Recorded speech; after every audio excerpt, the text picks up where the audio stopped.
Mga kababayan, alamin na natin ang update sa lagay ng panahon ngayong kapistahan ng Poong Jesus Nazareno na hindi lang po sa Maynila ipinagdiriwang. Ihahatid sa atin yan ni Pag-asa Weather Specialist John Manalo.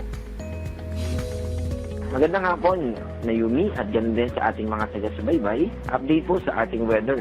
Patuloy pa rin na nakaka-apekto sa ating bansa yung shear line. At ito ay nagdadala ng maulap na kalangitan, pero mas nabawasan na yung mga lugar. Maulap na kalangitan at mataas yung tsansa ng pag-ulan dito sa Bicol Region at Northern Samar. Dito naman sa natitirang bahagi ng Eastern Visayas, except lang dito sa Northern Samar, ay magiging maulap din at mataas yung tsansa ng pag-ulan dahil sa easterlies. Yung northeast monsoon ay bukod sa malamig na temperatura na dala nito, ay magdadala rin ito ng mga kaulapan na posibleng magdala ng mga pag-ambon. Dito yan sa Metro Manila, Cordillera Administrative Region, Cagayan Valley, natitirang bahagi ng Calabarzon, Aurora, Bulacan, Laguna, Rizal at Quezon. At sa natitirang bahagi naman ng ating bansa ay mas mababa na yung tsansa ng mga pag-ulan.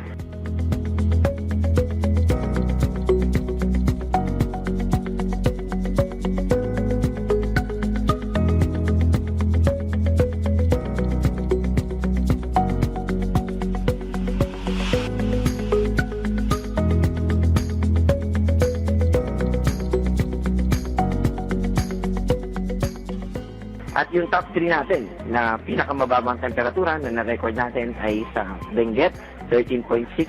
Sumunod ay sa Baguio, 14 degrees Celsius. At yung ikatlo ay sa Malaybalay, 17.4 degrees Celsius. Wala naman tayong nakataas na weather advisory o babala patungkol sa malalakas na pag-ulan. At ganoon din naman sa gale warning ay wala na rin tayong nakataas na babala patungkol sa katataas na alon. Ito naman po yung ating update sa dam information.